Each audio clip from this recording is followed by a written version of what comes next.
Oh, hello. Good evening.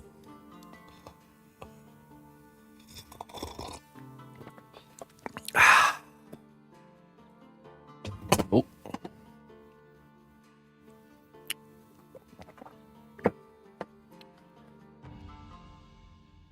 Alrighty, my friends. Alrighty. Me and my student were going over anatomy. Muscle anatomy for the torso. It's looking good.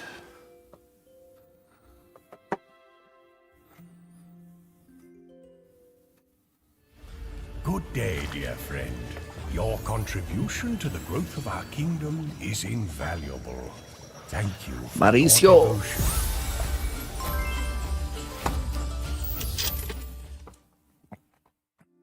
Mauricio, thank you so much, my friend.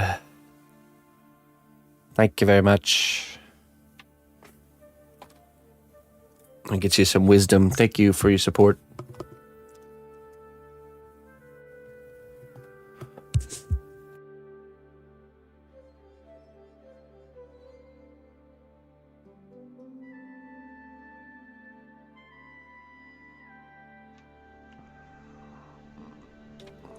All right. Blood.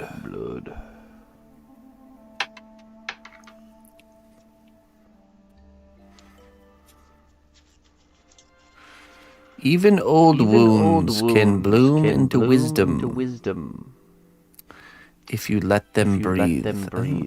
Even old wounds can bloom into wisdom if you let them breathe. Interesting. Sounds like an infection. Echo with the oops. Hold on. There we go.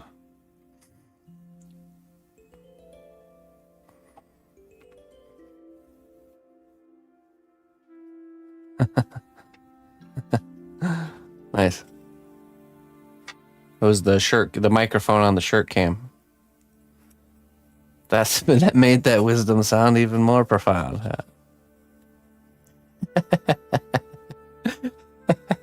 That gives me a good idea. Need to get like one of those microphone adjusting devices. Every time I read the wisdoms, add a little echo.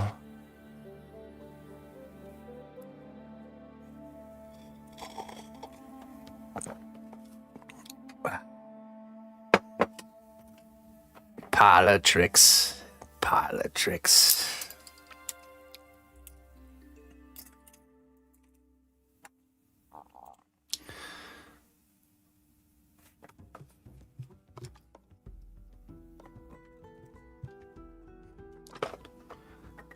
Okay.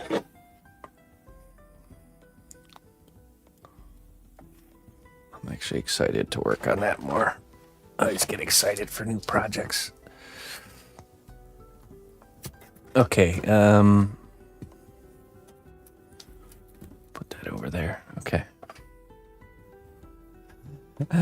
Don't take me for some conjurer of cheap tricks. What do you mean by various voices? I only have one voice.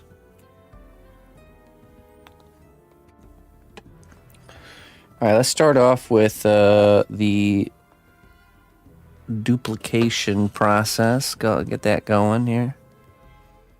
Oh yeah. Before we get that started, I actually got a box came in the mail. Yeah.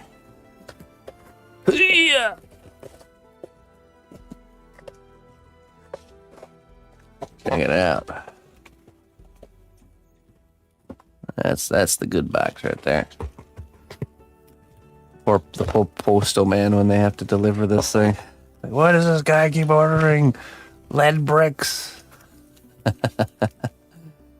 So,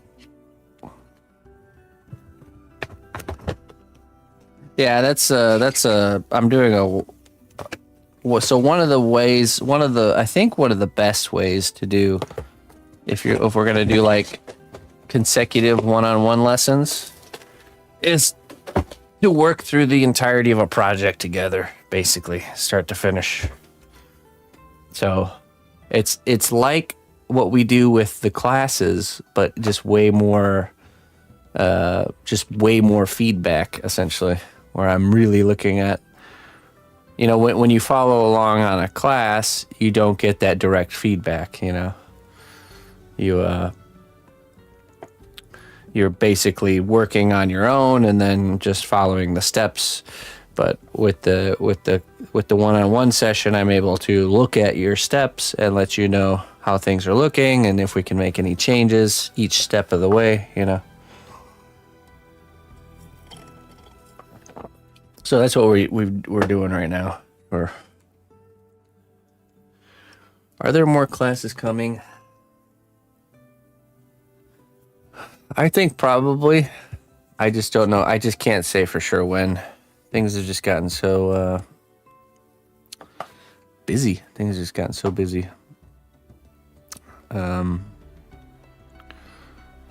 But I think they will come back. I just don't know. I don't know the timing as to when. I'd like to do probably, if we do classes again, it's gonna be, I think it would be wise to do a little bit more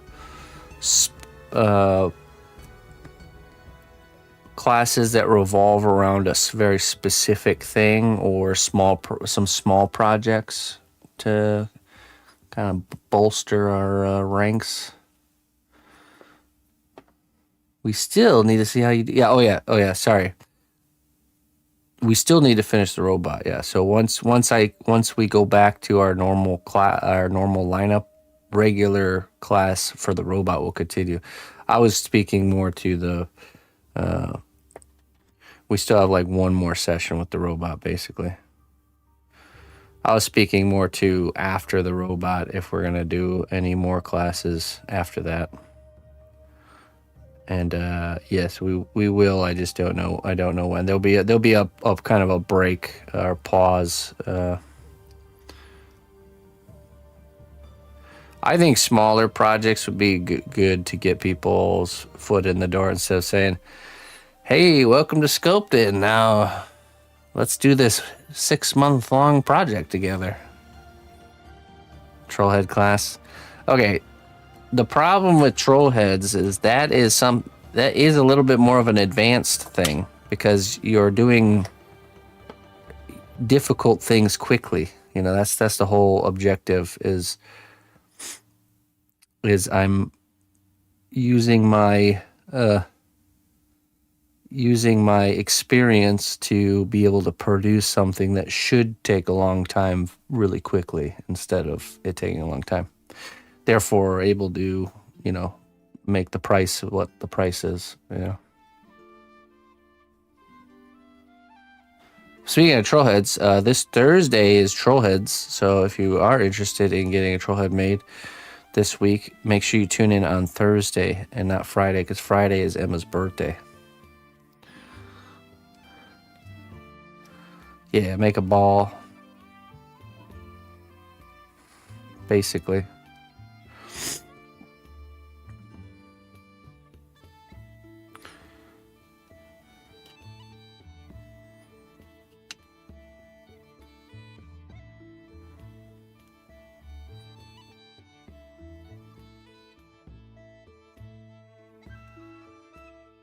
Right, yeah, maybe like head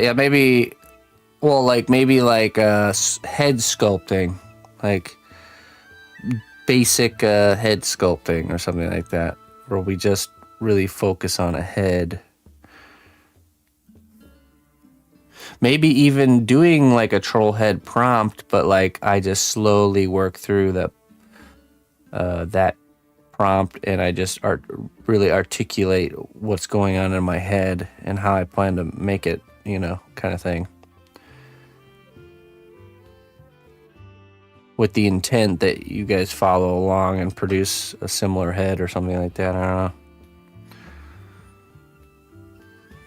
I don't know. We'll see. I mean, this last round actually turned out really happy with the. I'm really happy with the likeness of Vader's helmet, because that's not easy to do so quickly. Gizmo.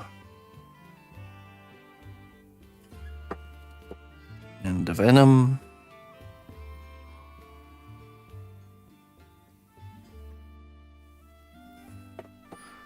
And that lady from that show.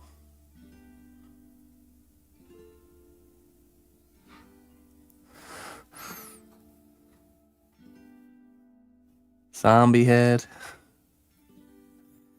I actually did do a zombie class. So what actually started me doing online classes was during COVID times. There was this company that came into creation that they were trying to create a streaming platform specifically for teaching. It was called Teach.tv. They reached out to me and basically were like, hey, come to our platform and make classes and we'll pay you, basically. Like a monthly, I produce a certain amount of classes each month and they pay me for it. So it was a pretty sweet gig. And one of the first classes I did there was how to sculpt a zombie. And I feel like that one was pretty cool. It was pretty fun.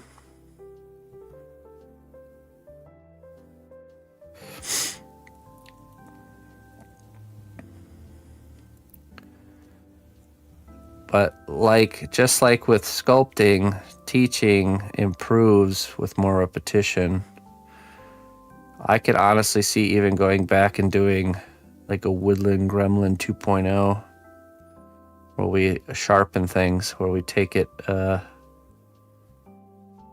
we just refine things and do things. There's always hindsight. If I could go back and do it again, if I would do it differently, type of thing. Well, kind of, Captain. So before I did the teach thing, I was actually being hired by California State University to teach a sculpting, summer arts sculpting course.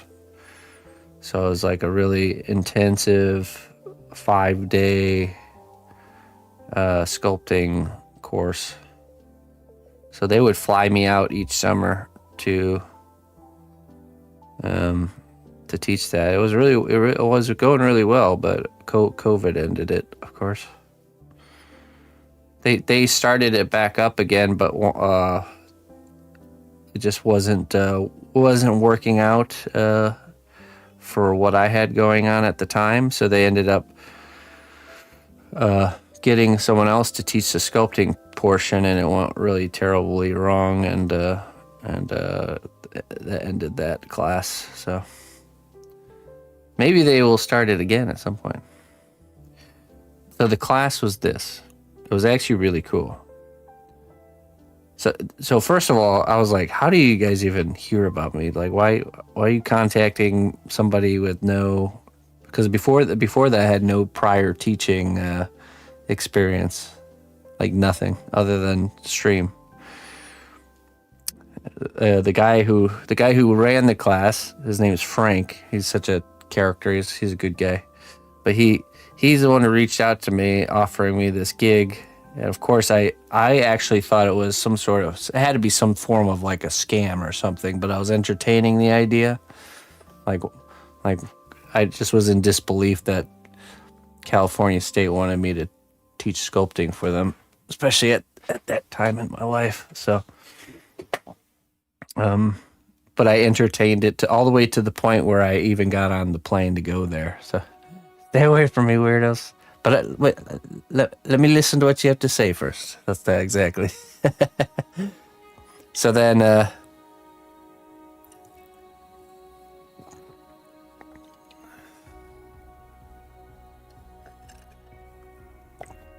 Danny, huh?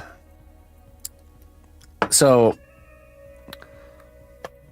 he reached out, pitching this class idea basically asked me to come out and teach a group of students, and the students had to apply to get in, so they had to be, it's not like zero art level students. These are like students that are already pursuing the arts in some degree, that had a lot of foundational skills already there. So it was a more intensive class, and it was a 2-week class where the students would work with different industry professionals each step of the way, ultimately creating this like pipeline for what they were making. And what they were making was they were designing a character with this guy named Vinton Hudick. He works as a director for Warner Brothers. So they were with him the first 2 days.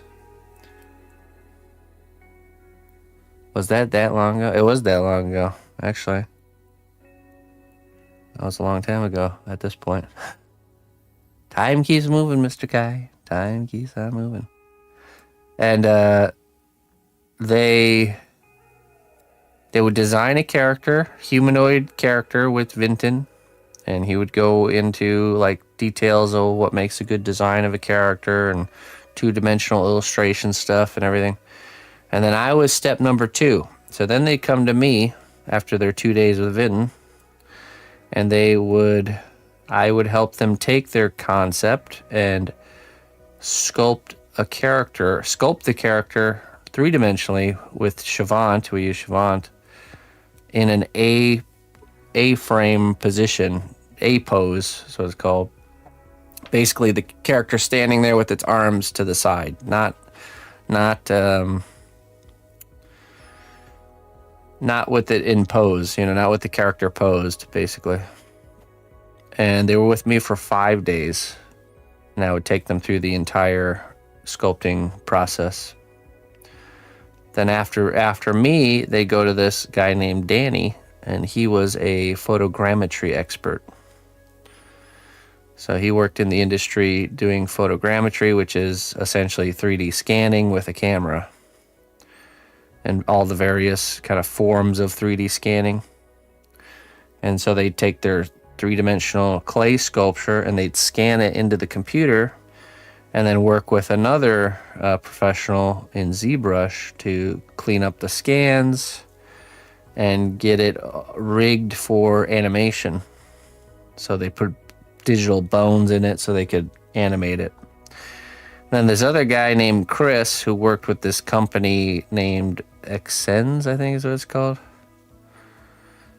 He came with all the motion capture equipment. So it was these like fancy suits that the students would wear with all the little sensors on them. And you could either act out the character yourself, or they had like gymnast people there, or people that were like able to do, like moves, basically, professionals that would you would capture the motion data and apply it to the digital sculpture. And so in the end, you'd get this whole pipeline of design, 3-dimensional creation, scanning it in the computer, cleaning up with ZBrush, rigging it, motion capturing it, and then in the end you'd have this full kind of film of the characters actually moving and stuff like that. There are, every single time, it was usually about 30 students. Every single time there was always really unique characters every single time. There's definitely some common themes you would see kind of come back. Yeah, it was like a master class. It's like a very intensive summer arts course. It was very intensive because of the fact that you wake up at 8 o'clock and you have breakfast. And after breakfast, you're in the workshop. I'm teaching. We're all working until lunch break, and then you come back. You're working in the workshop till dinner time, and then there's usually a presentation or something that's going on each night. So you go do that presentation, and then you come back to the workshop. That's the optional. It's like the optional but required part where you come back to the workshop. and basically sculpt until like midnight. So, or until I'm like, all right, I'm going to bed. See you guys later. Yeah. I did stream it. Yeah, I streamed it.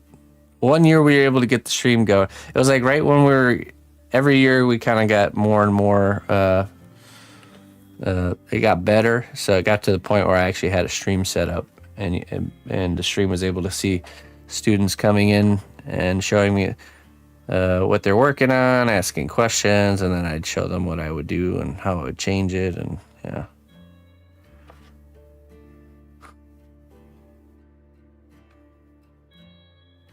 It was pretty good.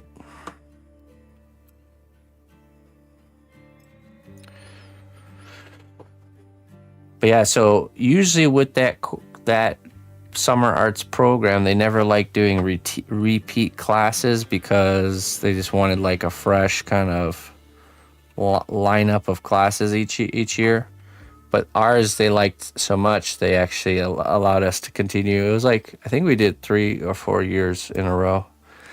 And then COVID happened, and then they tried getting it back off the ground afterwards, and it just didn't work out. So there's a lot of, politics and bureaucracy when it comes to all that stuff. Getting like something like a class like that off the ground. Public funding and all that and whatnot.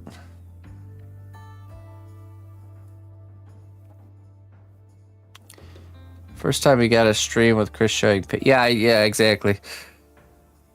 Yeah.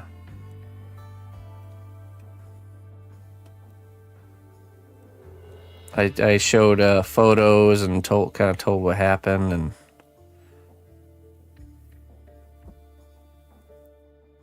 back in my day, Mr. Kai's day.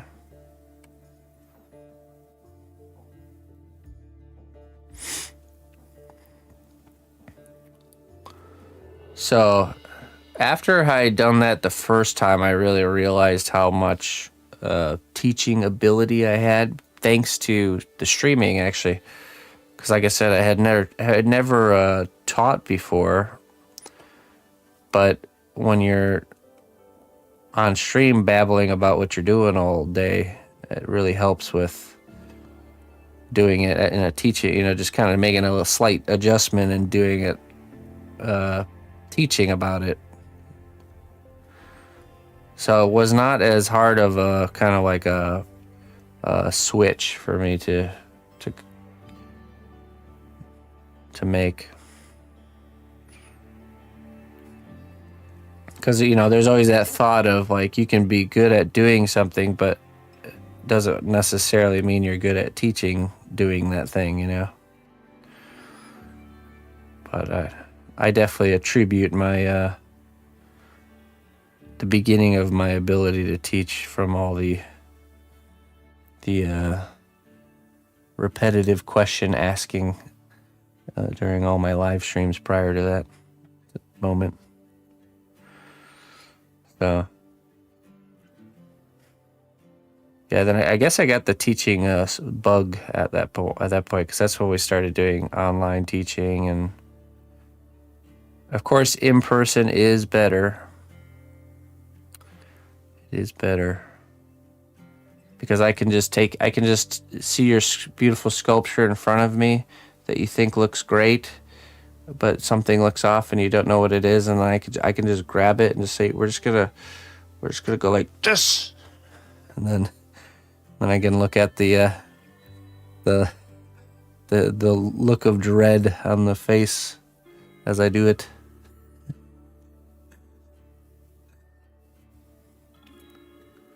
That's the best part. Let me just get in here and just crack this, move this around, patch this up, and then there you go. Now you're in the right spot.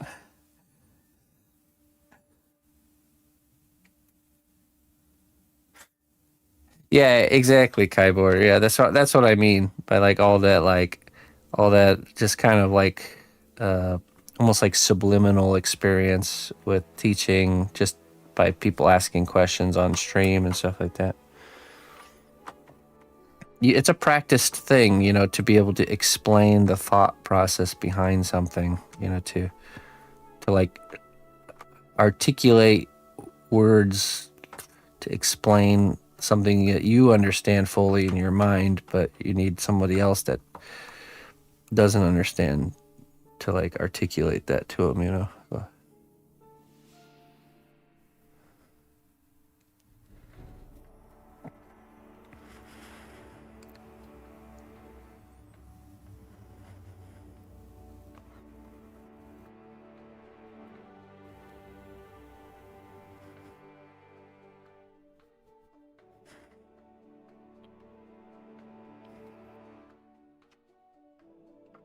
All right, let's see here.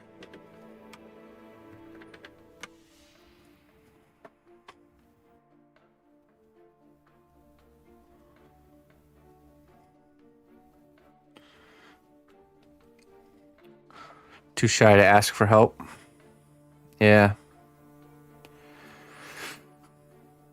Well, just start putting,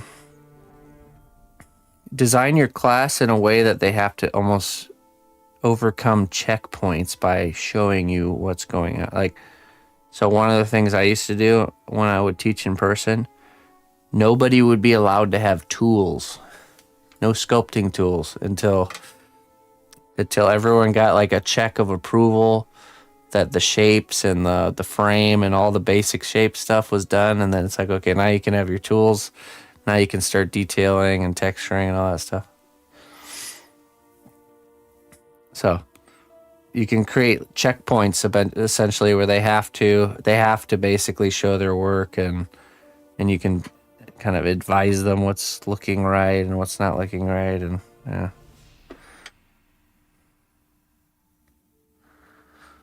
But at the end of the day, I mean, you can't force somebody to learn. They have to be willing to. Doesn't matter how good of a teacher you are. If the person does not want to learn, there's nothing you can do.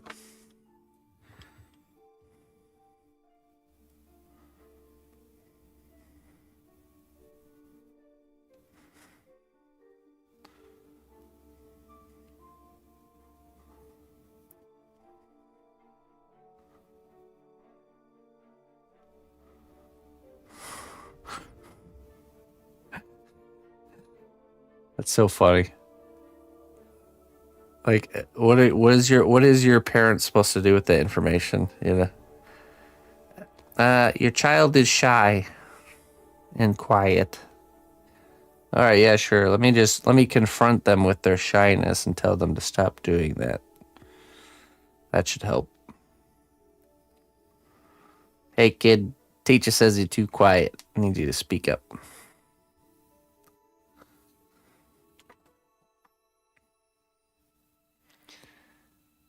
Oh, yeah. Yeah, for sure. I think that happens quite a bit. The, like, having questions, or even not even having questions, but like when the teacher's asking the class if they know the answer to something, and there's kids out there that know the answer but are too shy to raise their hand to actually give the answer, so yeah, shyness is, I don't know. I don't think it's not a good thing. It's really not a good thing. It holds you back, from really growing. I think a shyness is definitely a hindrance, but it's not so easily. Confidence to overcome shyness is not something you can just like push onto somebody either. It's like,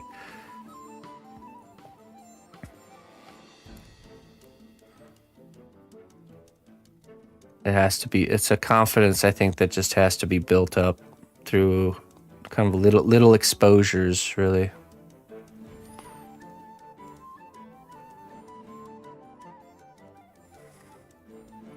I think Emma really did have like a crossroads phase in her growing up, where it's like I could easily have seen her turning into a shy kid or a really confident kid. And she ended up tipping more into the really confident kid category. But I don't know. She gets a lot of exposure to things like, you know, a lot of getting into a lot of conversations out in public and stuff like that. That really helps.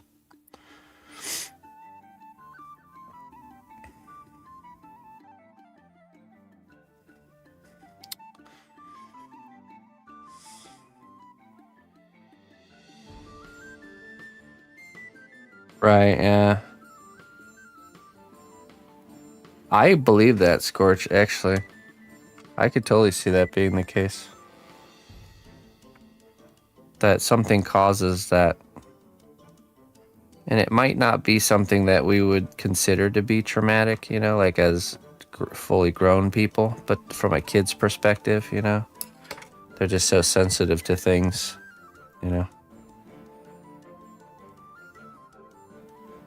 Could be something as simple as like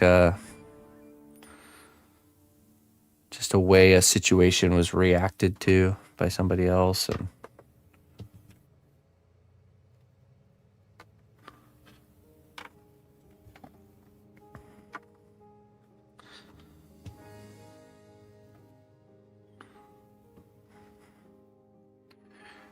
very interesting.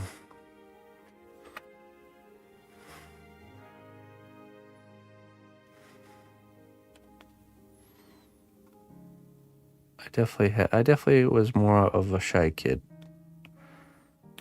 But I broke out of that shyness probably in my, well, no, probably my preteen years. I was not like that anymore. But when I was younger, I definitely was a shy kid.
Oh yeah, that would definitely do it.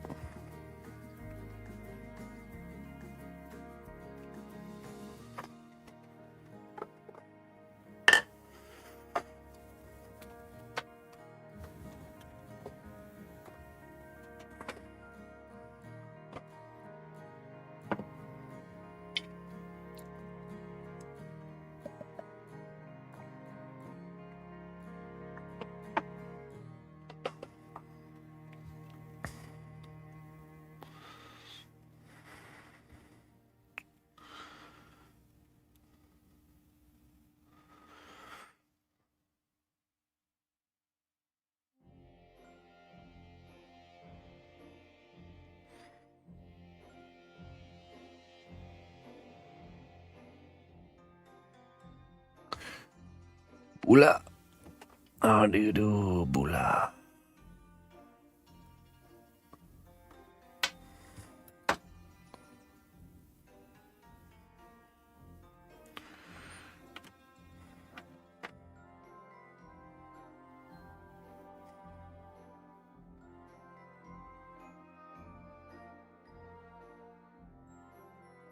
It's a Monday.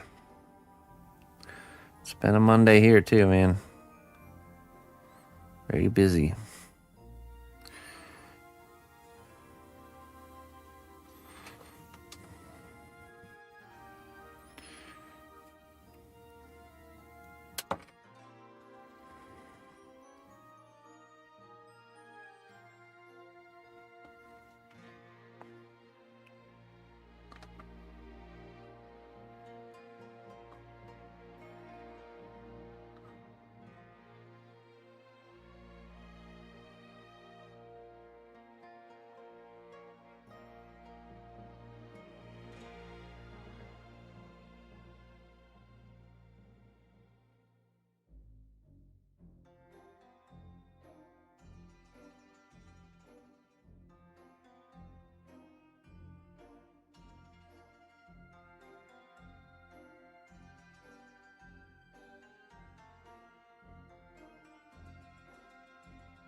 Oh yeah.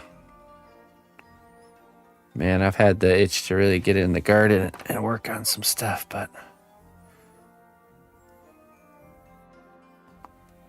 it's just been busy.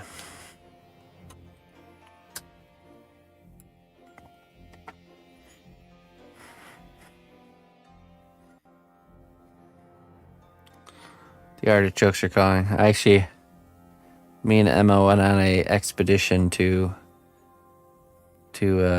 guerrilla garden some Jerusalem artichokes in some areas that don't really get managed here over by my house. So there may or may not be some wildly derived Jerusalem artichokes out there. Oh. Spontaneously sprouting from the grounds.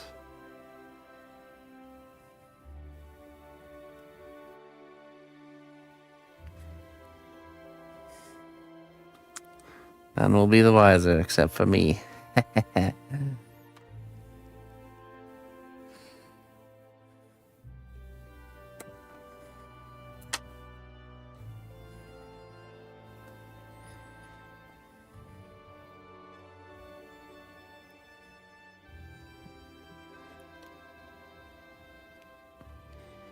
Yeah, thunderstorms and flooding. Oh.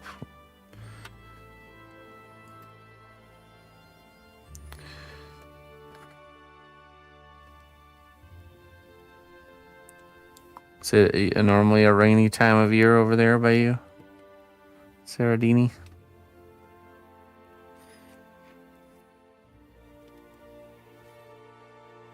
Okay, now I have to make a mold of this one.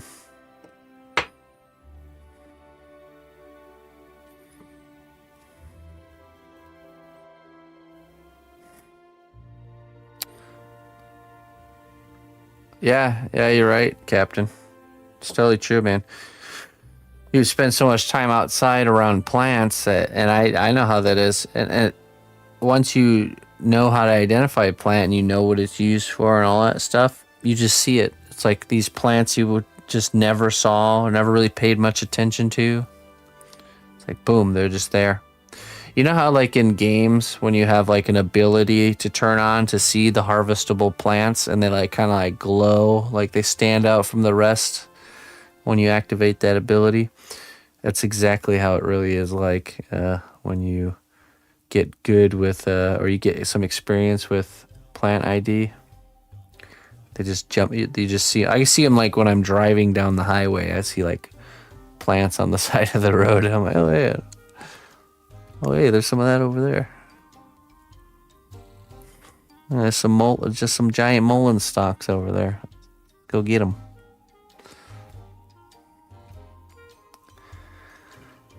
What do you use to make the clay molds? I've made silicone molds for resin, but never for clay. It's just Cos clay. So all you use is, this is Cos clay, which is what I sculpt out of.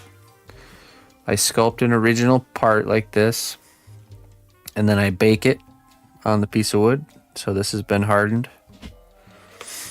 Then I paint it with this. This is the C1 separator, which creates a non-stick barrier on this now that it's dry. So now what I'll do is I'll take some clay here.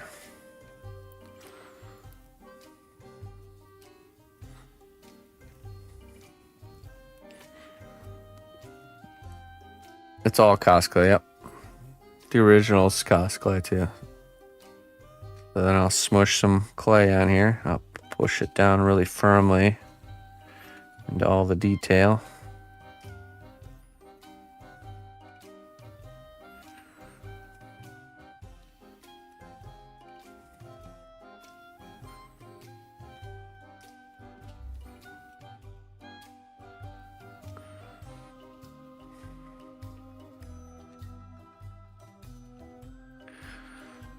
And then once it's looking good, I'll toss this whole thing in the oven and we'll lock it in.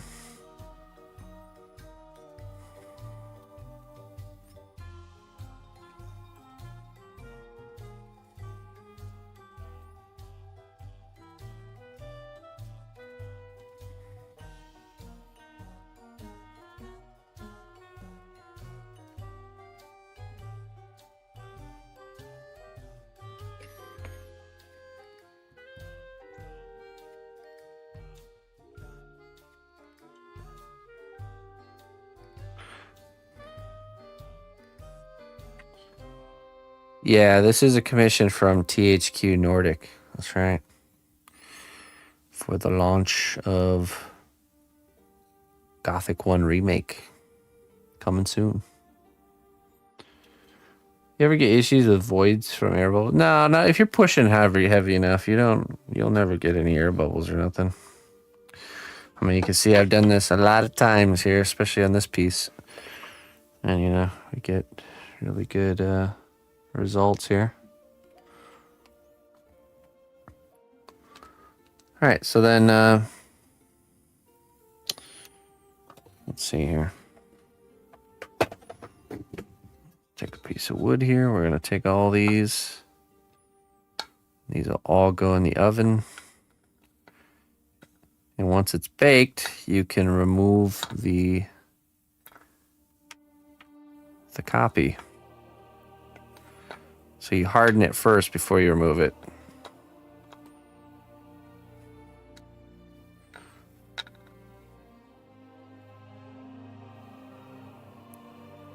I haven't played the original. My brother has, and he talked about how much he loved it. But I'll definitely be playing the remake, so when it comes out.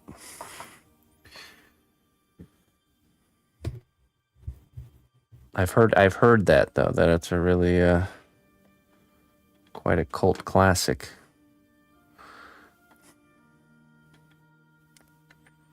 Okay.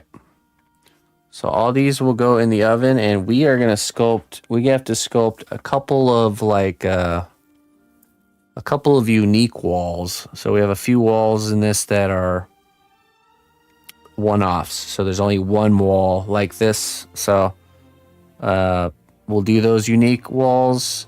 We'll hopefully get the peak done for this for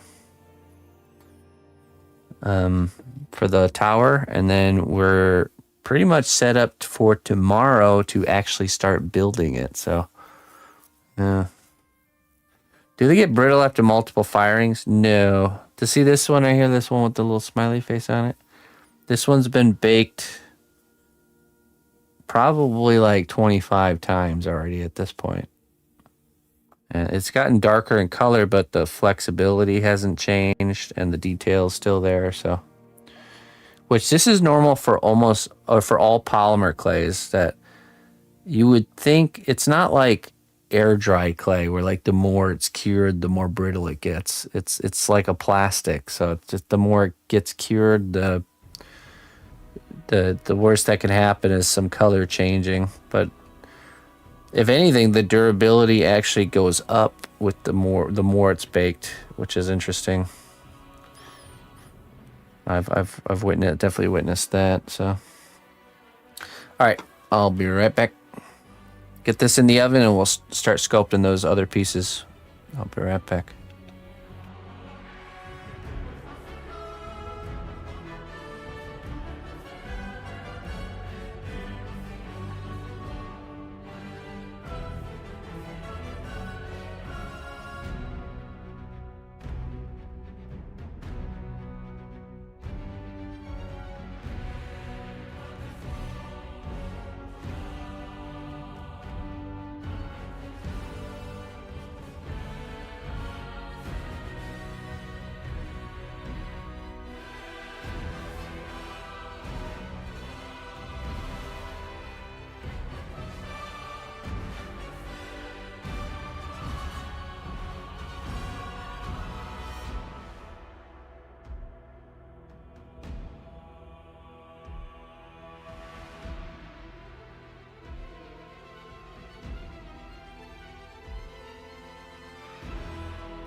All right.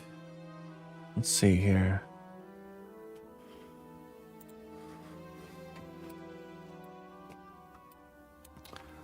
I'm gonna do the peak on this roof here.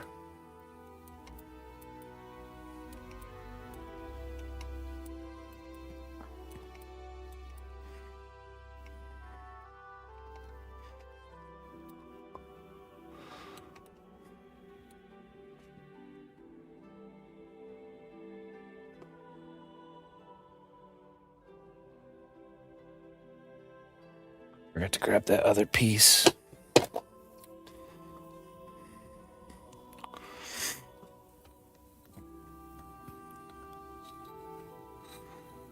We sculpted this morning.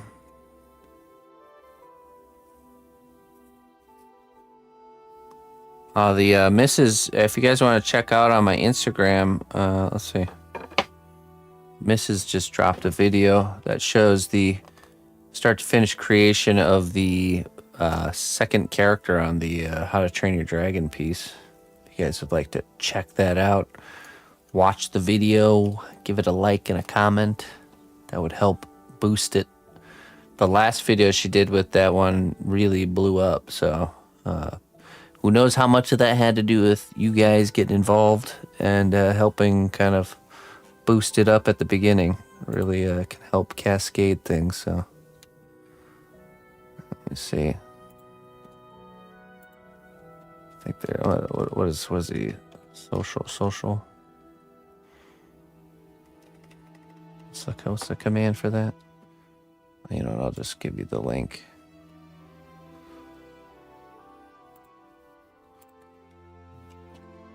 There you go. There's the link to the post. Go check it out. If you would be so kind, we'd much appreciated. We've been experimenting with actually taking footage with the stream setup, not just having her have to take footage and me taking footage, but like trying to do a little bit of both, and I think it's working out really good. So, which really helps with cutting down the workload that the missus has to do, so she can focus on other things.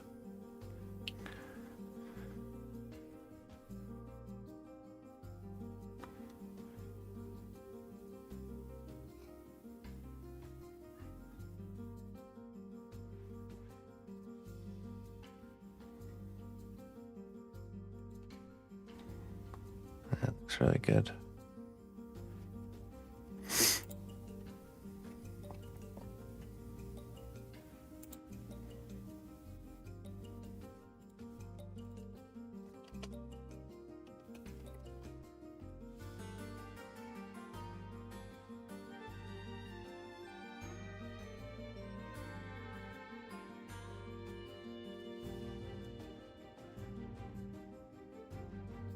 Okay.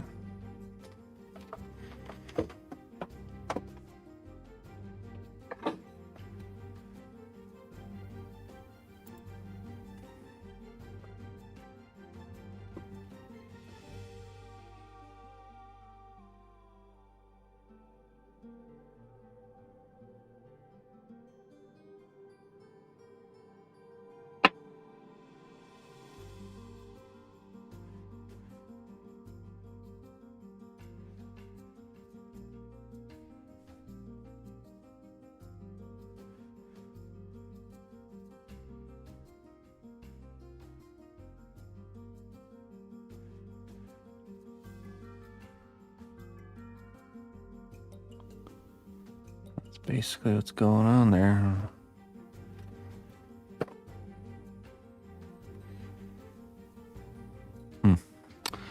All right, let's begin.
Eddie. Hello, Eddie.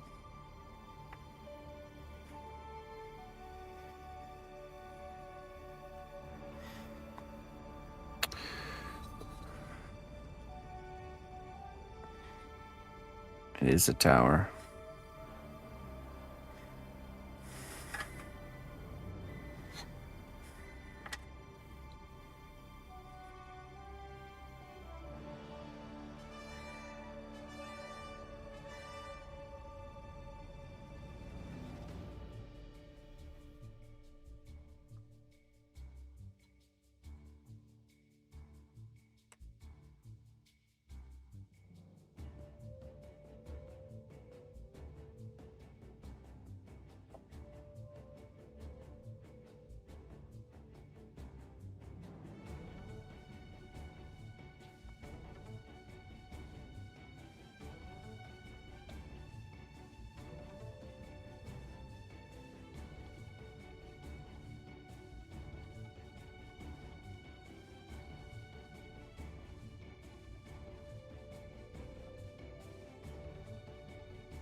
Hey, Tom. How you doing there, Tom? Let's see. We need a specific tool. Yeah.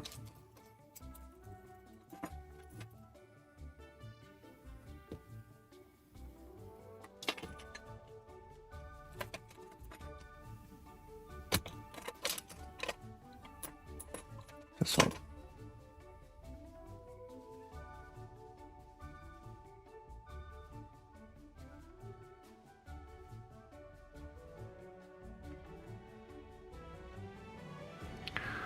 Luna, how do you do?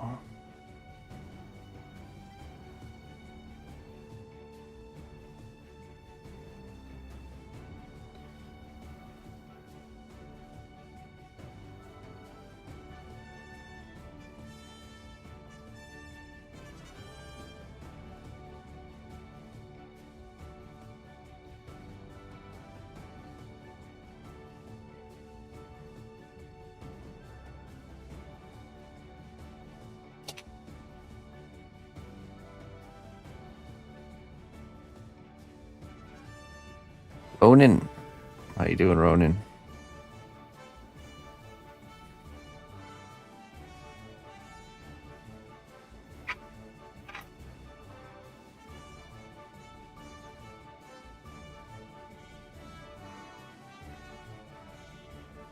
It's for Soothe Scorch.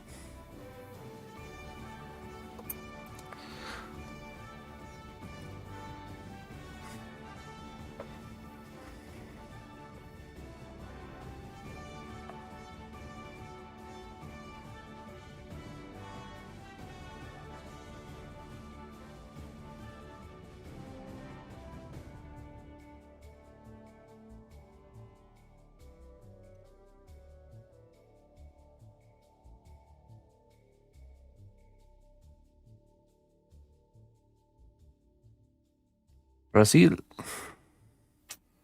You're from Brazil. Very good, my friend.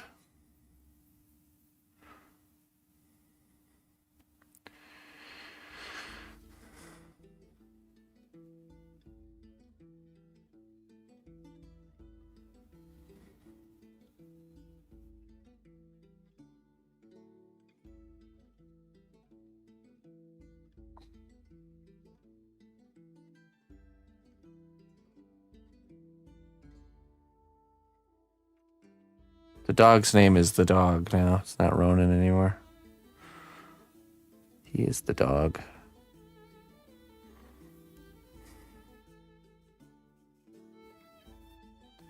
Thanks, Tom. Tom Gill.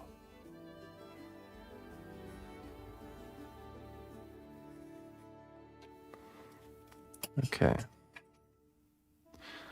Now,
good.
Me too.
Hello, hello.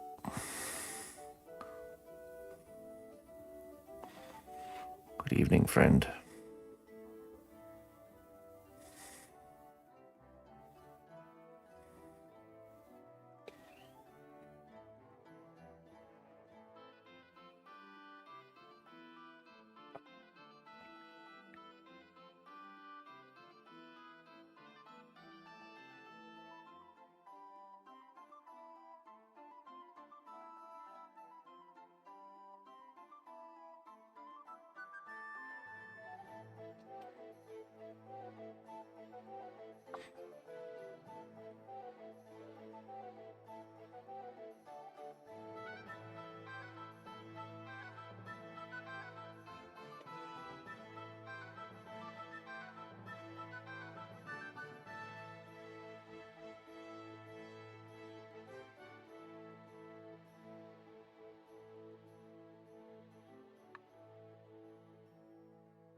Yeah. This is the very peak, the very top of the tower. Tippity top.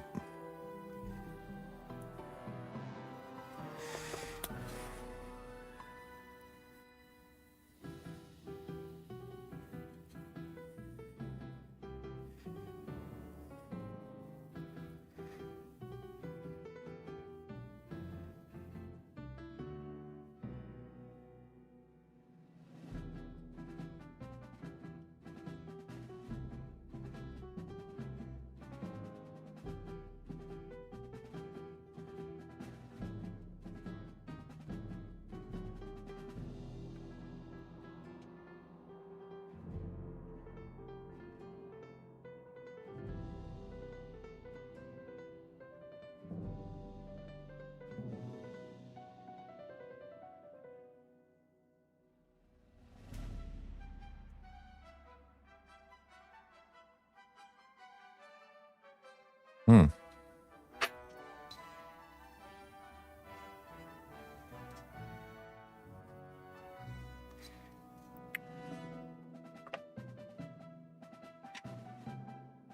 Did I say that?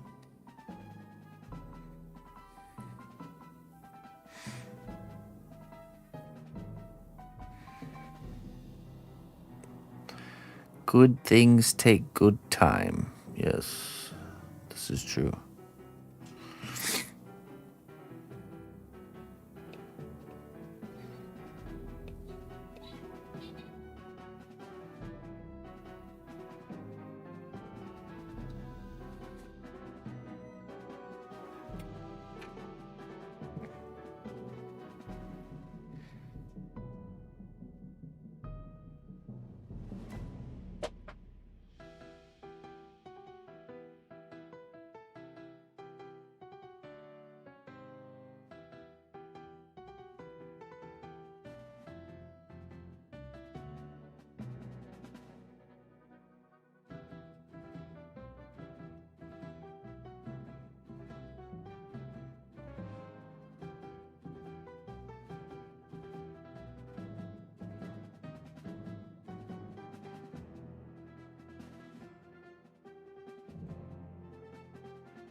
Very good.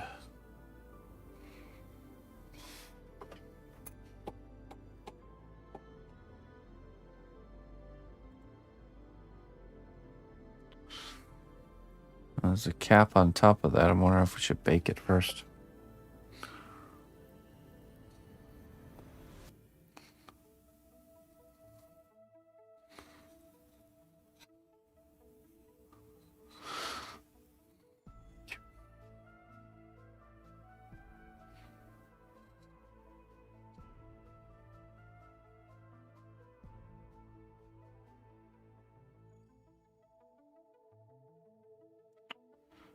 Yeah, I think so.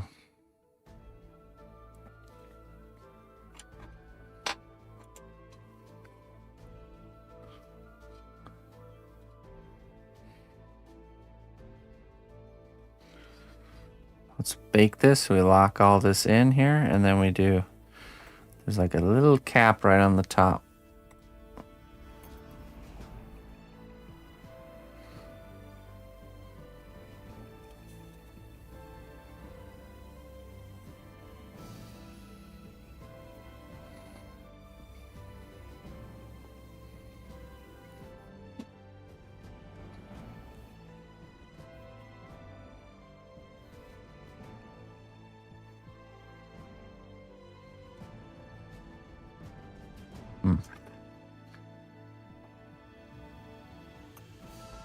All right.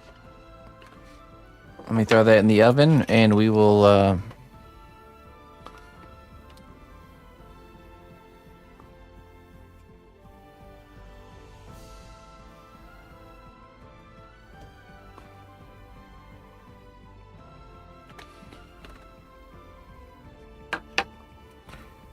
We'll start the next piece. I'll be right back.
Okay.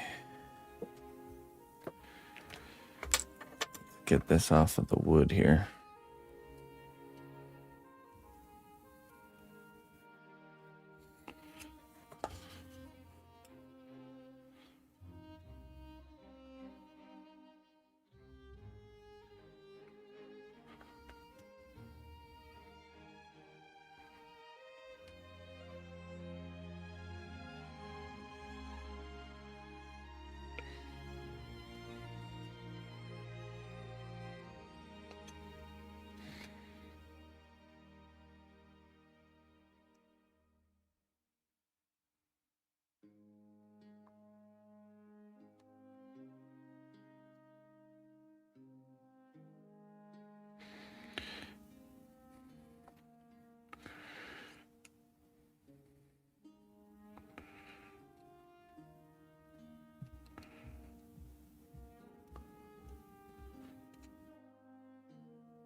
Scary? Well, just fights you a little bit. I would describe it as scary. This is not sharp, so even if I slip, it won't cut me.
There we go.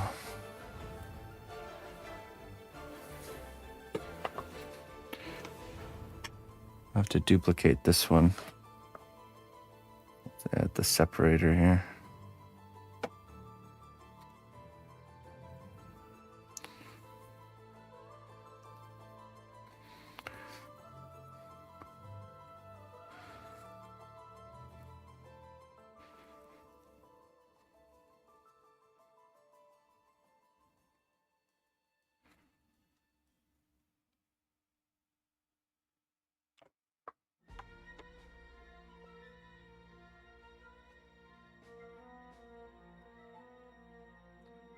Okay, I also need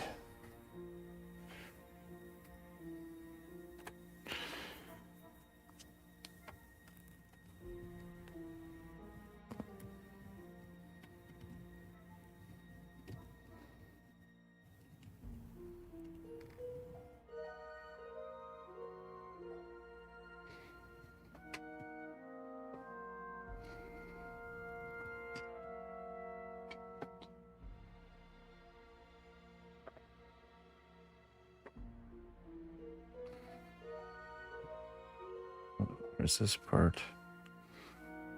It's kind of like that.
Okay, so that's that part.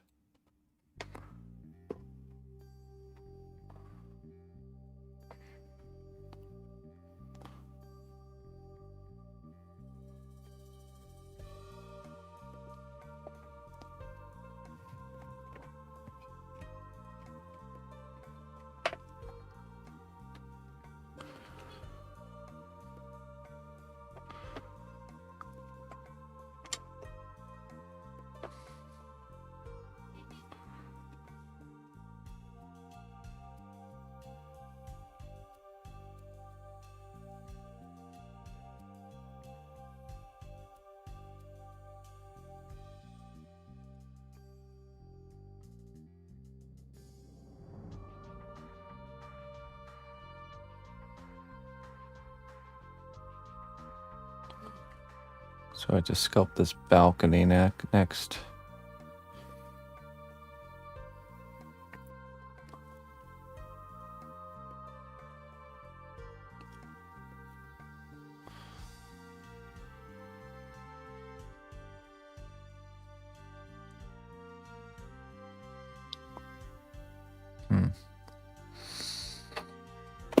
Okay.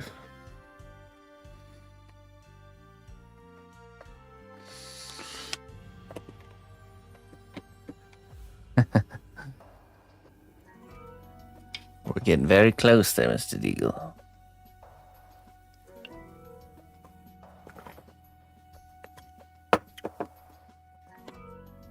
Can already see how it's gonna really come together though, right? Isn't that awesome?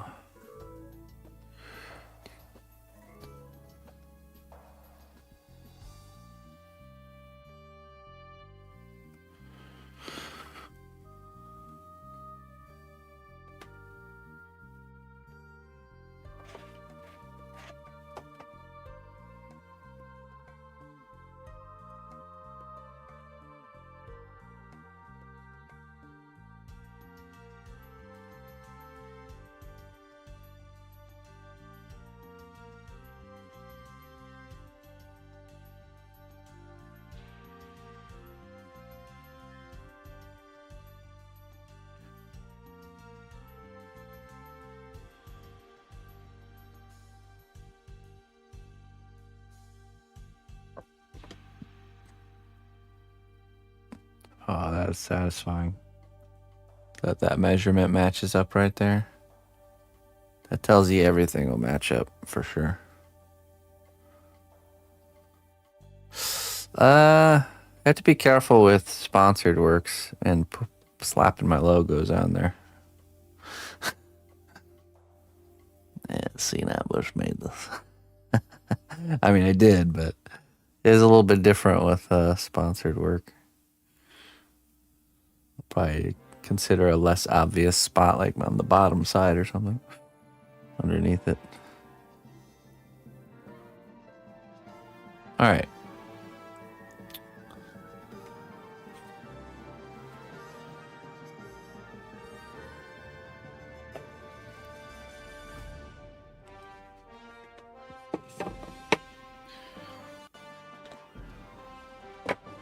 Okay, let's see here.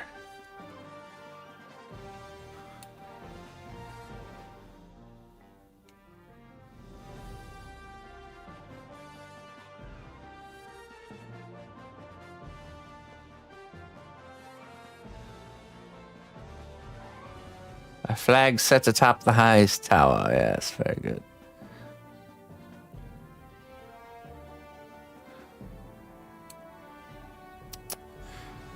I think I'm not sure we're gonna really sculpt the balcony. That'll mean everything will match up for sure, Cliff. I'm pretty sure about that. I'm wondering if we'll do that with like epoxy clay or something. But I mean, it might be nice to actually have some. Yeah, we probably should create this balcony assembly.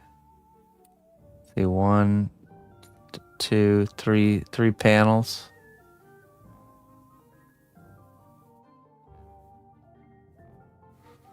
I have to do them over here too.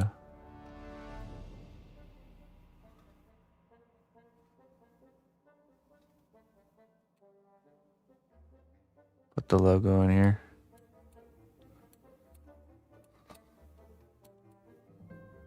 Okay.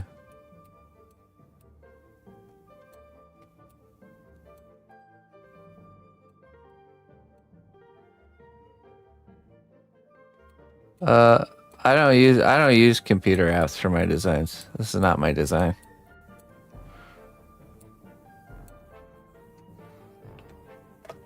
So this is just my reference. This is my reference viewer.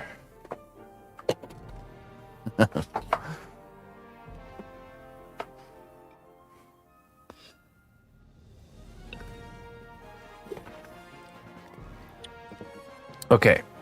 Let's take some measurements here. Actually, let's go back. No, yeah, you're good. Yeah, I was commissioned to make this tower by THQ Nordic, and as a reference, they gave me the digital model. So I've actually had to learn at least to do this part right here to be able to just measure. So what I did is I learned how to make this. I made this inside of Blender the exact size I wanted to actually make the sculpture. Did you ever doubt you could do it? Would you believe me if I told you I took the commission not knowing fully what this tower even looks like? That it was kind of based off of a blurry photo? Never doubted for 1 second. I don't care what the tower looks like. Let's do it.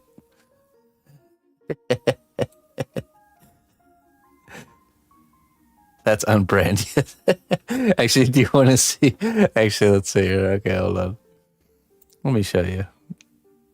This would be funny. So you guys can see. I really don't.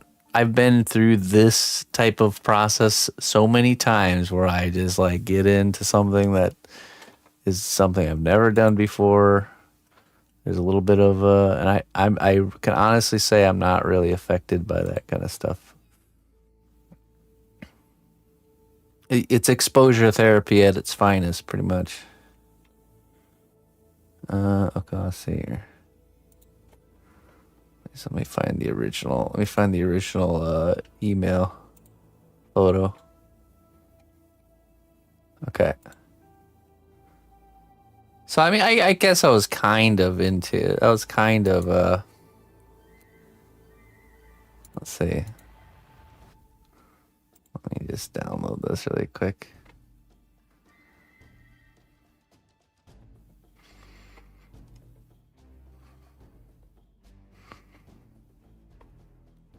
Oh, really, Blue Snow? What, oh, are you like producing stuff off of it or something? Okay, here we go.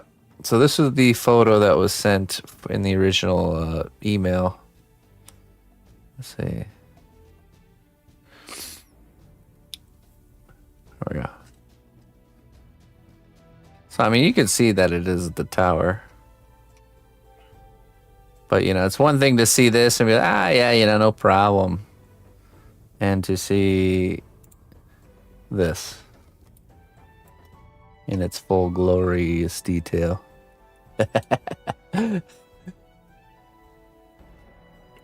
But that's not abnormal, honestly. A lot of the times you can look at something at a glance and not really see all the little inner working challenges that there will be there.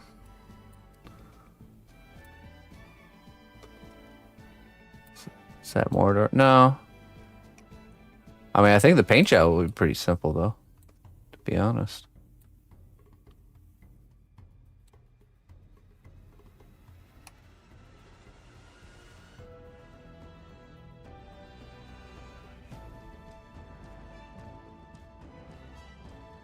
Oh, nice, Blue Snow. That's awesome.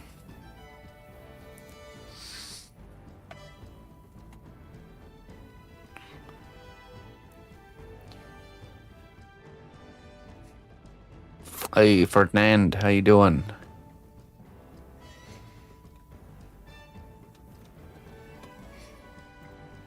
Okay, where were we? Oh, yeah, we were measuring the balcony.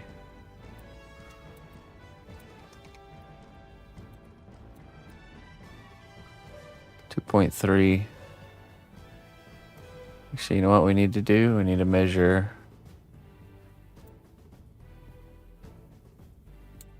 1.2 and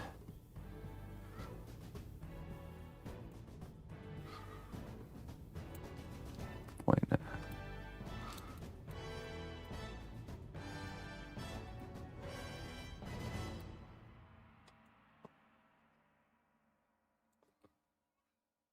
Oh, that's not it either.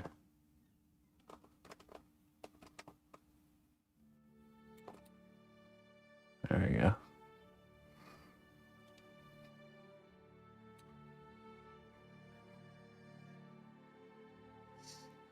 Proof of concept. Yeah, that's totally normal in any sort of product development. I mean, I've worked that into my workflow, even with doing with doing sketch pieces. That's like a proof of concept too. It's super beneficial to do stuff like that. Yeah, like this. Something that doesn't take the effort of the entire project or production line, that displays the intent in a way that, you can really convey the idea to someone else.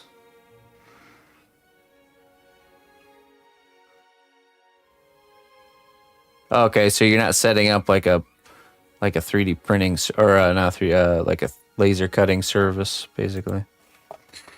Gotcha. Okay, let's lay out a sheet of clay here, and we'll get producing this balcony window frame here.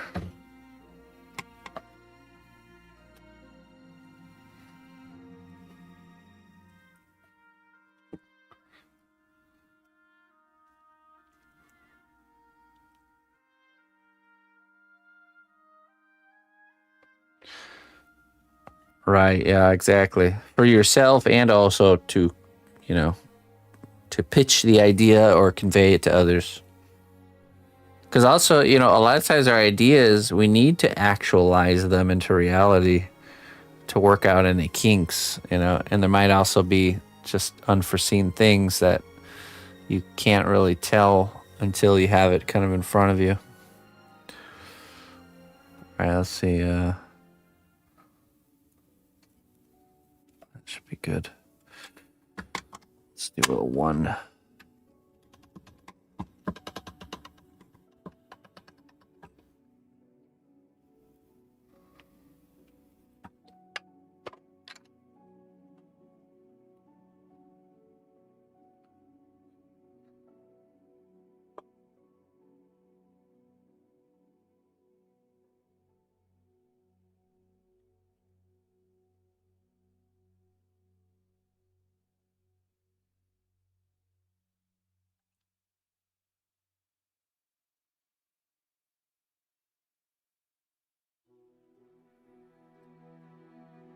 Like 1 by 2 inches.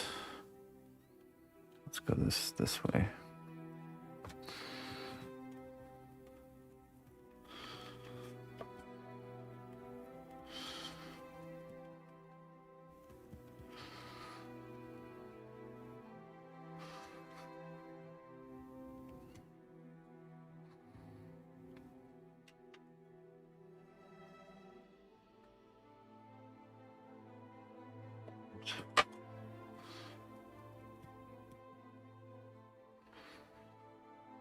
Okay, we need one of these. We need a railing.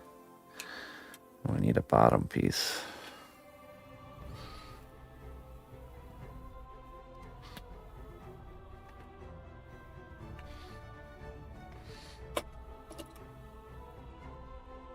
Some dowel rod.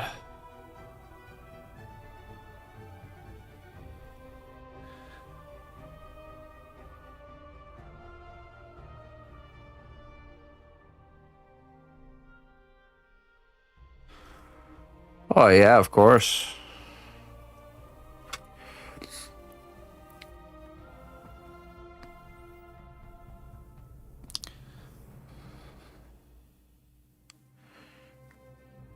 Yeah, you can't patent stuff, Blue Snow.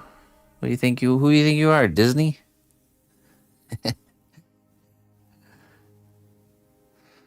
Fall in line, peasant.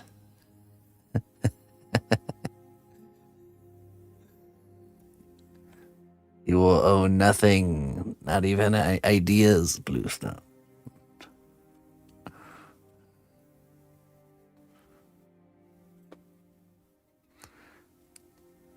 By the way, we're taking your idea and patenting it ourselves and giving you no credit. In fact, we're giving you a cease and desist for using our idea that we took from you.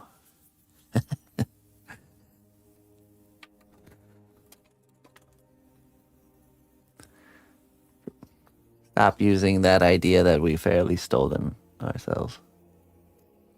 Thank you.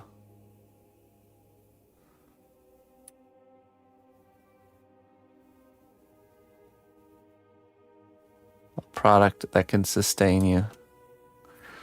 Quite a challenge. Who Snow? 2.3.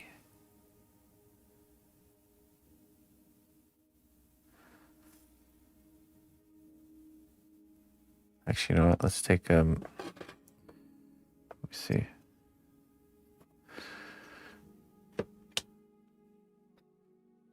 The measurement here should be the distance from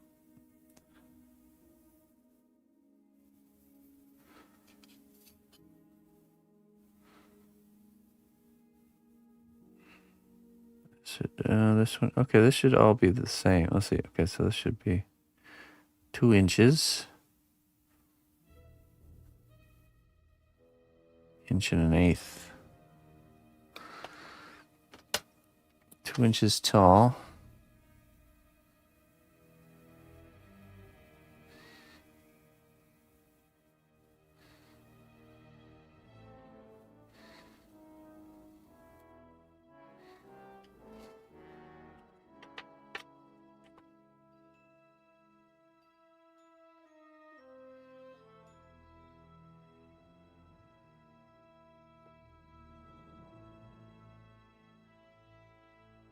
Yes, do tell us. Tell us of your great idea that will sustain you, Blue Snow. I must know. I will tell you if it's a great idea or not. Tells me his idea. No, it's terrible. Terrible. You shouldn't do anything with that idea. So certainly not sustain you. And I gotta sneak off to the patent office.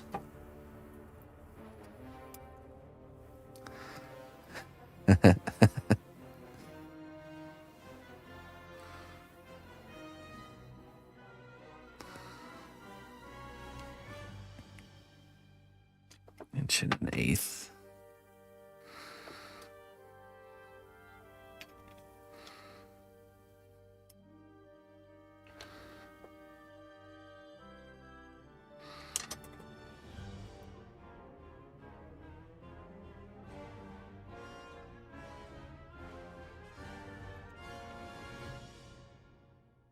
Oh. Where's my saw? Oh, there you are.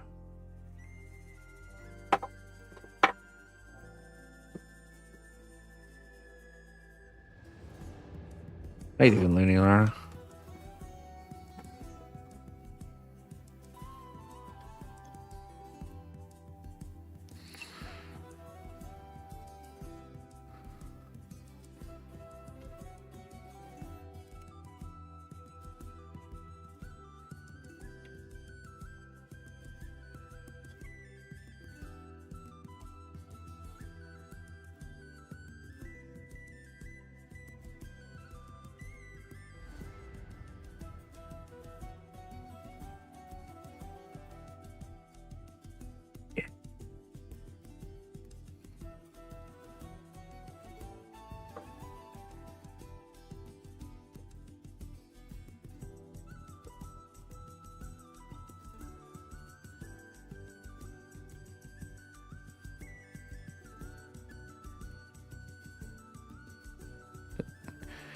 Fear not. Don't worry. I'm a professional.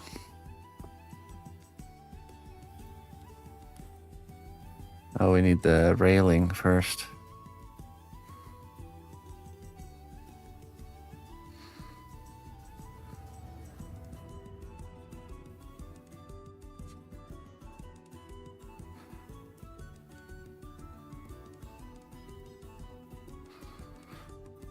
I gotta chop the tops off of this.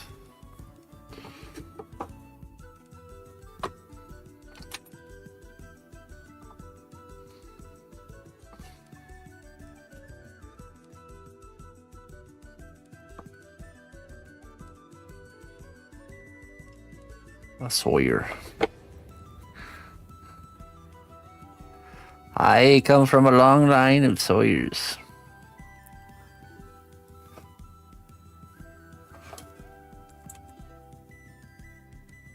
Oh, almost put this upside down. I think I checked.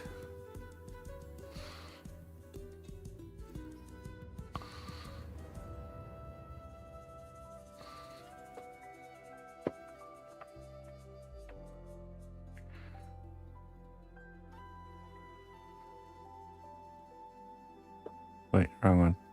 These ones.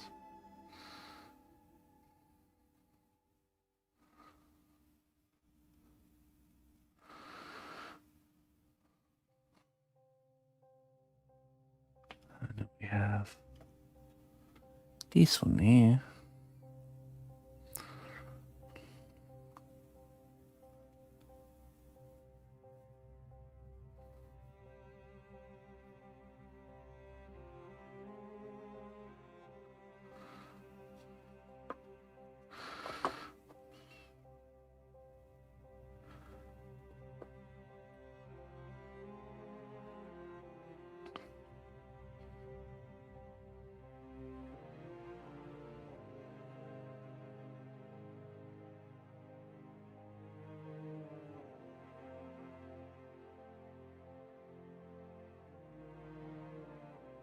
Be good.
Okay.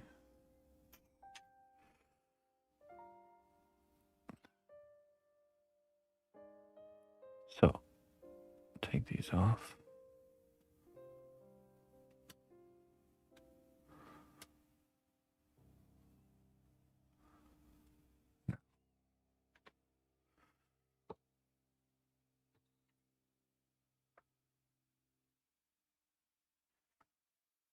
Okay, apply a little bit of glue.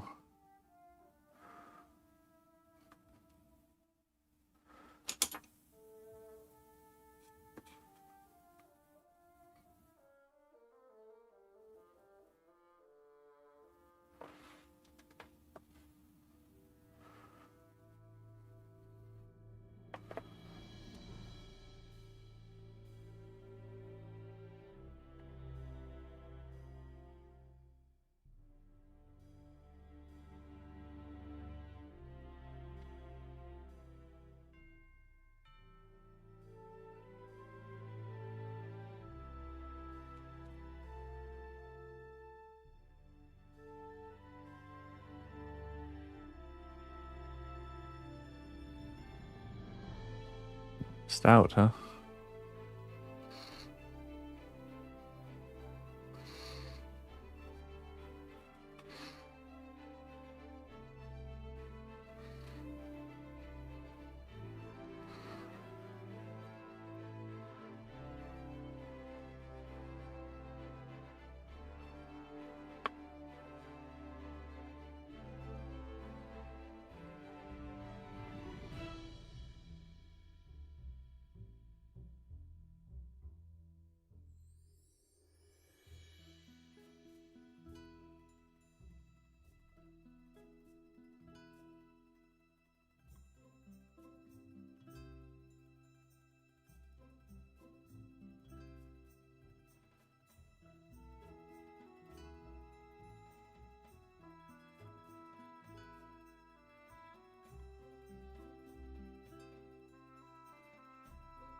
All right, interesting.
Yeah, but unpacking, you can take your sweet time with.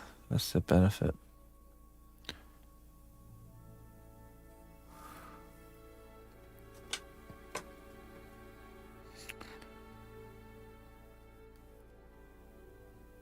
Packing has to happen right away. Unpacking can take, next couple months, no problem.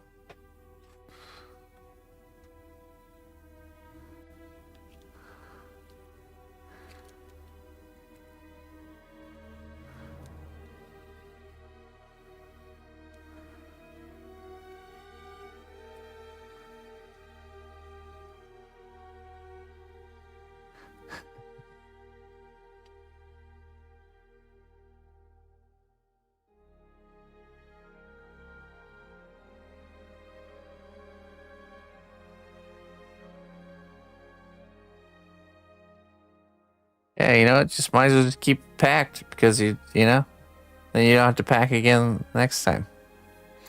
Just leave it in there.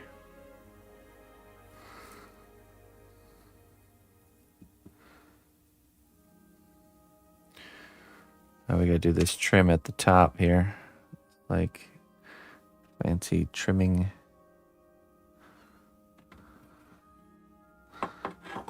The house is a box where you put your stuff in. And you know what? Having too much stuff sucks. Don't have too much stuff.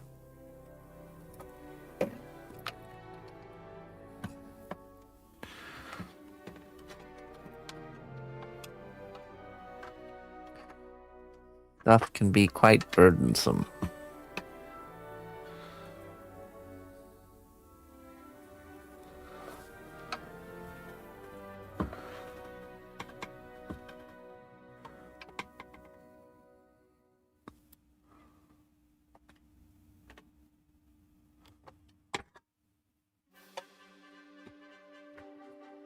Yeah, just next time you're in Canada, just buy an empty shipping container and bury it somewhere in the Arctic North wilderness.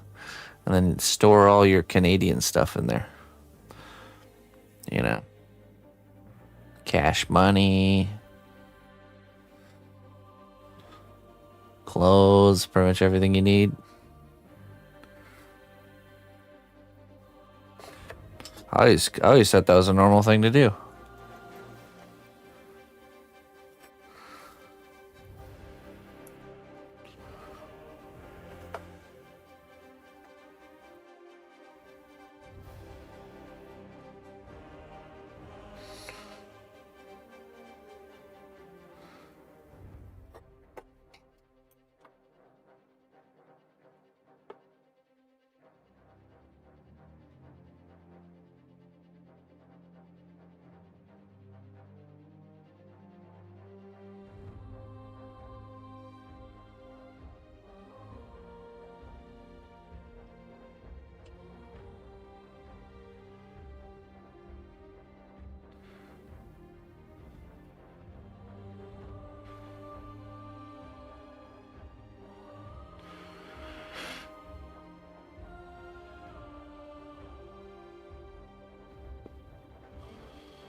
That's the one.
All right. That's a good balcony window. Let's see, how many of those do we need? Two more on that side.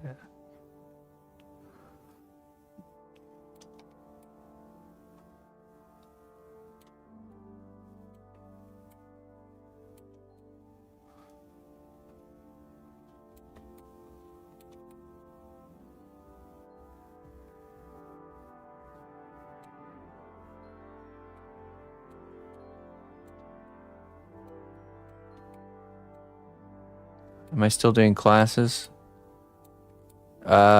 We still have one lesson more to do of the robot class.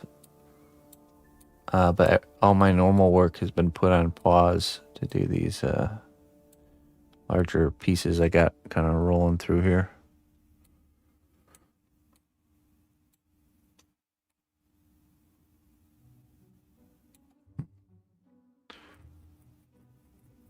I need 1, 2, 3. But then after that, I'm not sure if I do plan to do more. I'm just not sure exactly when that will kind of pick back up right now.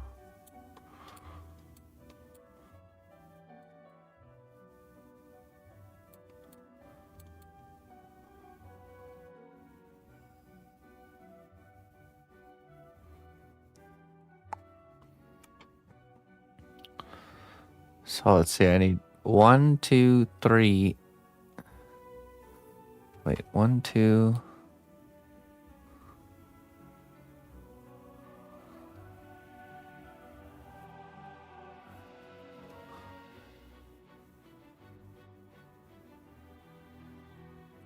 I need to do a pretty standard brick wall without any of the windows.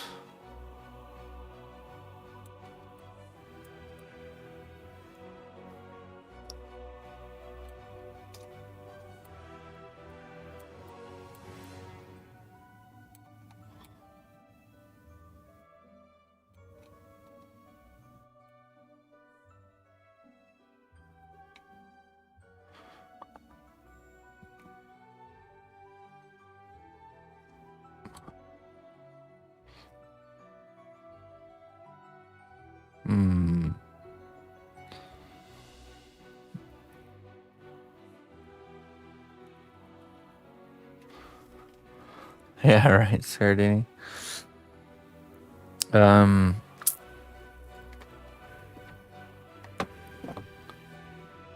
right, let's measure here.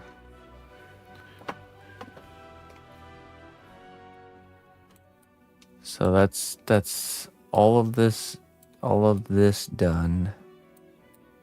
I just need these awkward, like, I need this wall here,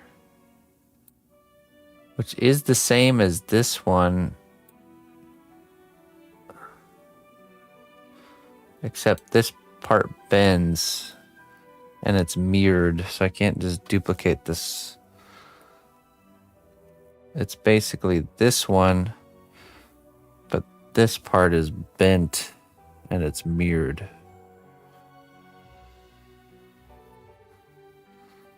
So I think what I have to do is I have to sculpt. I have to sculpt this little section here. Let's see, then we could duplicate that to there. So that's 1, 2.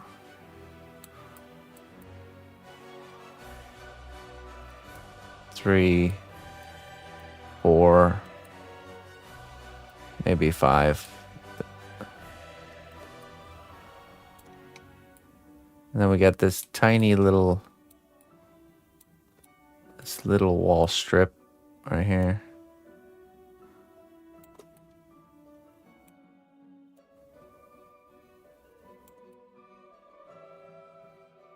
.39, less than ½ inch.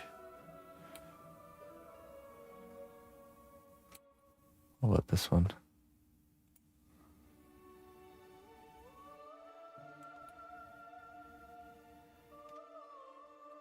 .79.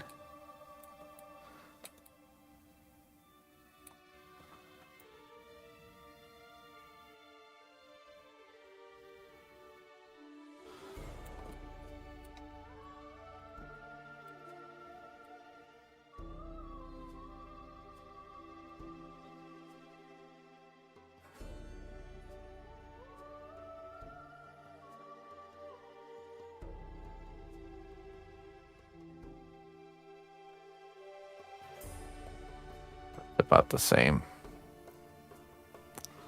Xardas is not a minimalist. He has a lot of stuff, I bet you. I bet he's got a lot of stuff. Okay. So those are the same.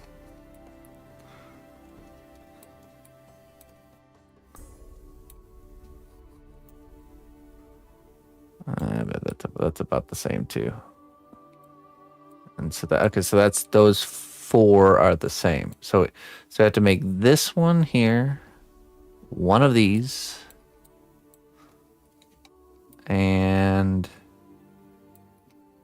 this little 1/2-inch strip here.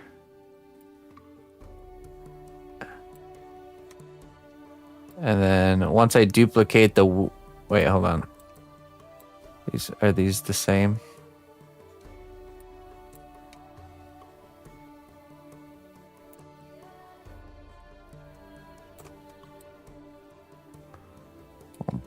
.2.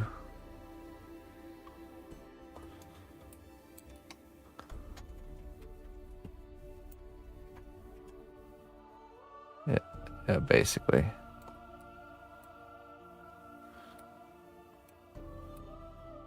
Okay, so yeah, so once we duplicate the windows, then we can do the in-between kind of brickwork.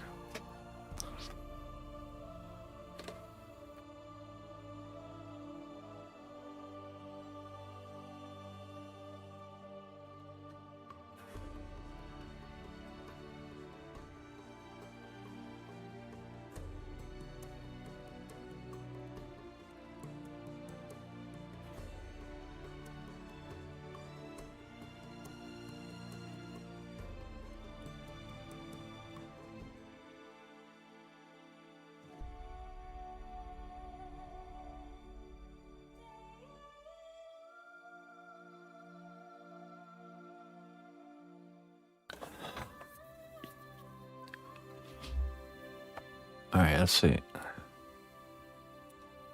So we already have our... Wait, hold on, let's see.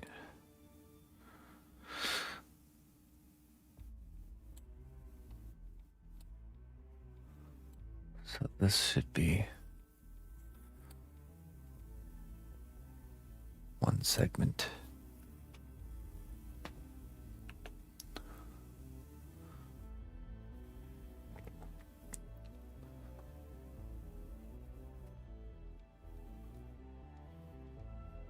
This right here.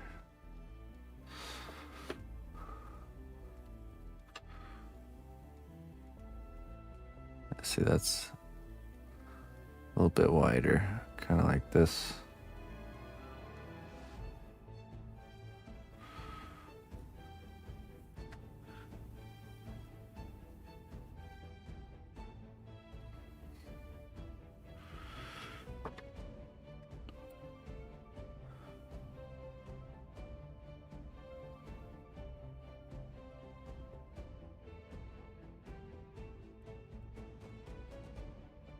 Oh, okay.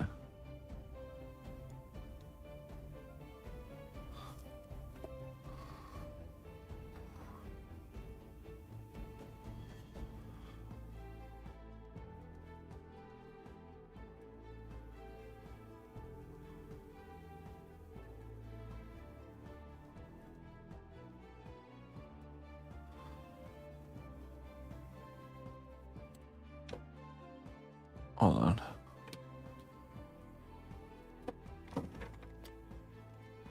It's the same. That's bigger. Okay, good. 0.8.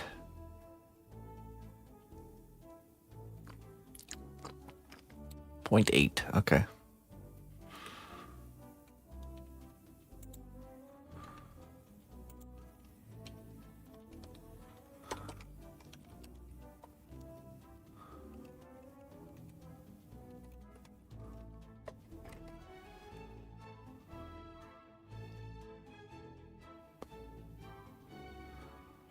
Thirteen sixteenths.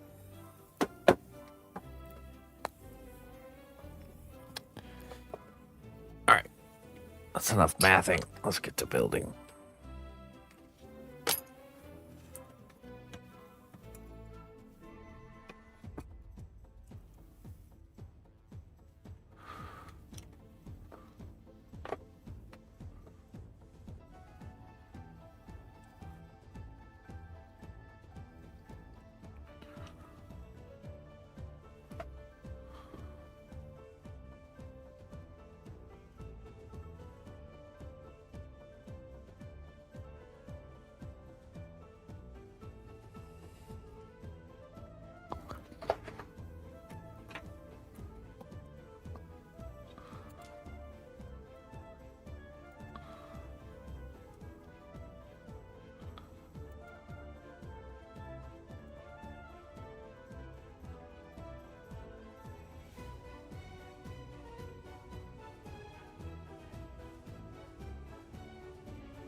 All right, here we go.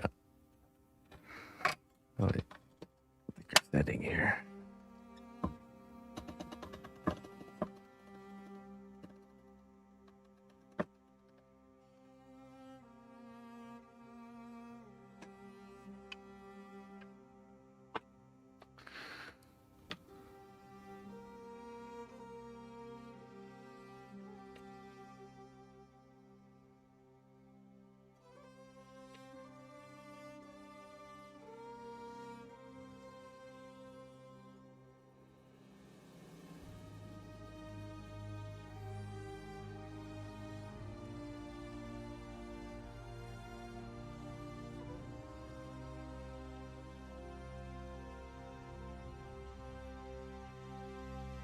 You know what? We're gonna do that sliver piece right next to this.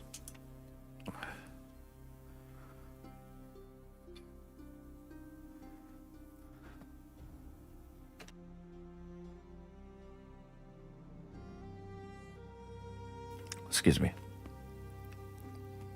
That little half-inch piece.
Why does it look not square?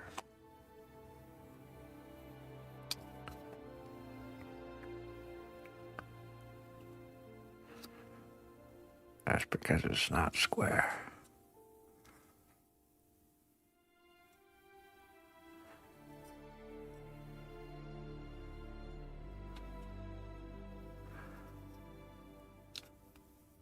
Hey, that's better.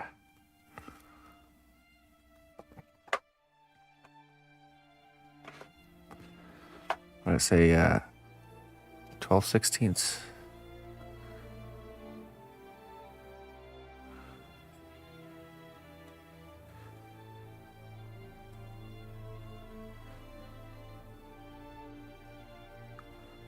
Yeah.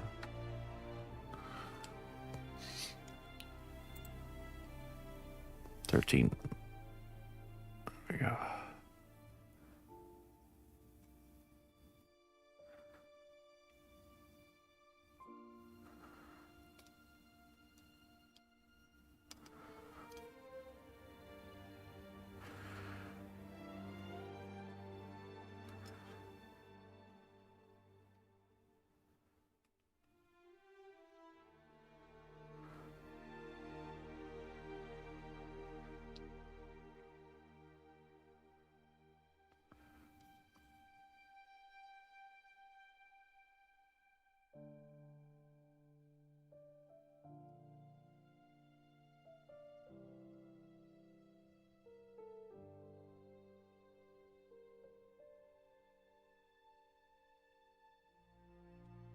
Okay, then we do our 1/2 inch, slightly below half.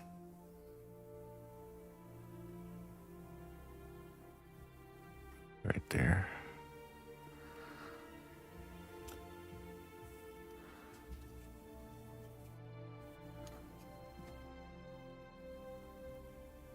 Sixteenth.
Yeah, but imperial sounds more superior than metric. I mean, listen to it. Imperial. Come on. Get out of here. You metric dweller.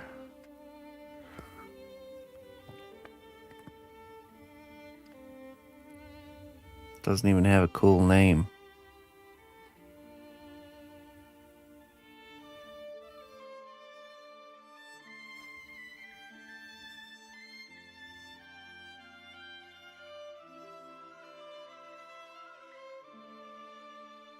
When the Space Marine future plays out, Imperial measurements will take over because of that one detail.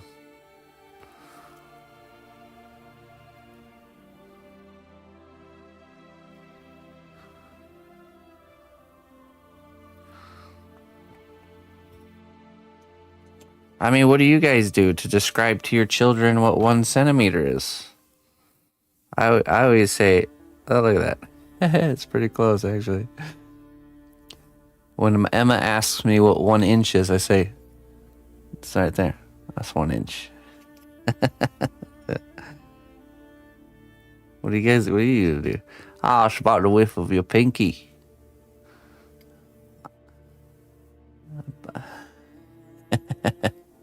That's probably about right. At least for me. There's 1 centimeter. There's 1 inch. Here's 1 foot.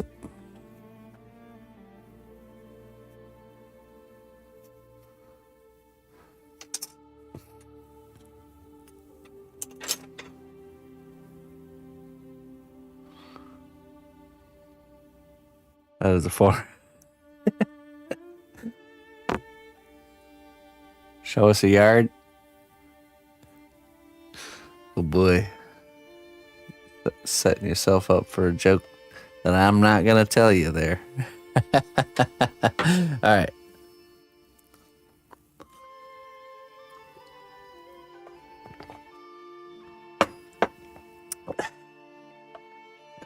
Come on now, Looney Lorna. This is a family stream.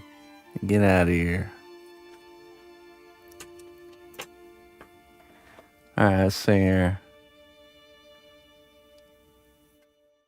We need a thin strips here. Get out of here, Looney Lorna. Go on. Skedaddle.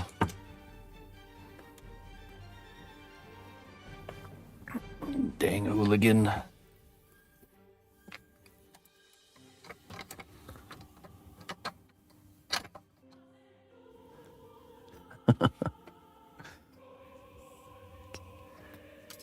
Can't believe it.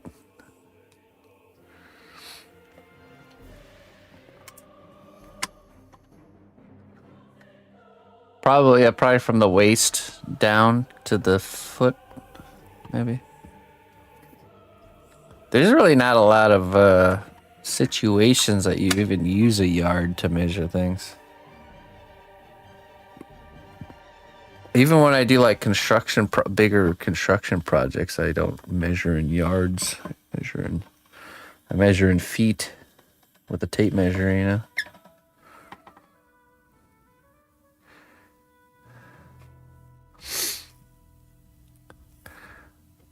All right. I'm having a late dinner tonight. I'm gonna go eat real quick, and I'll grab the roof out of the oven, and then we'll continue making these pieces. I'll be right back.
All right. Actually, I didn't realize how late it was, folks.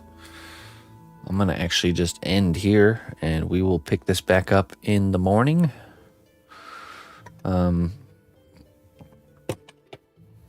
Yeah, not bad. Okay, so we just have to do these parts here. And then I'm pretty sure the only thing left to do is just duplication. And so while we're duplicating parts, we're going to start construction of the actual tower layer by layer. I think this is the first layer here. So tomorrow morning we will begin with the actual construction. So what we'll do is we will secure everything in place with some sort of a glue. We'll get each layer in place, and then we will use epoxy clay and sculpt all these kind of in-between areas. And there's a lot of spots where I knew I would use like a dowel rod or something like to kind of like fill the area. So we're essentially just going to be piecing it all together starting tomorrow. That'll be fun. Now this is the size of the main tower right here. This size right here. And then the cap goes like this. It's like this plus this. So there's like a cap. So it's like up to here. That's the main tower.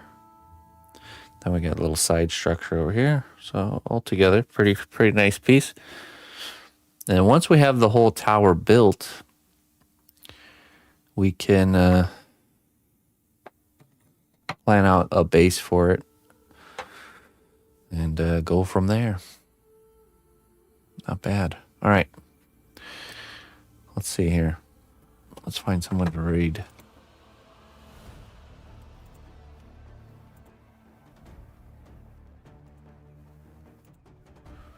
But yeah, I'll be back on tomorrow morning, 8 a.m.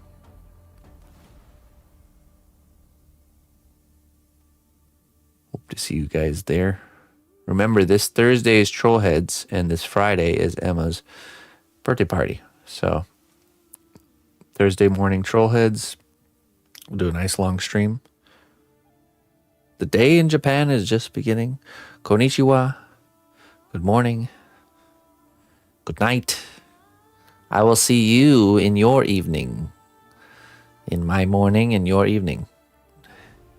And your evening in my morning.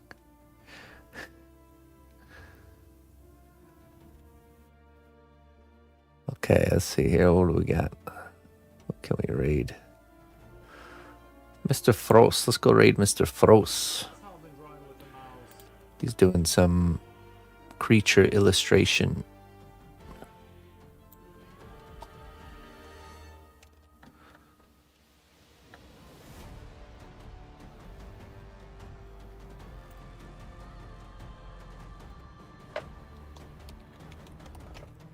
Yeah, thank you guys for watching, and we'll see you guys next time.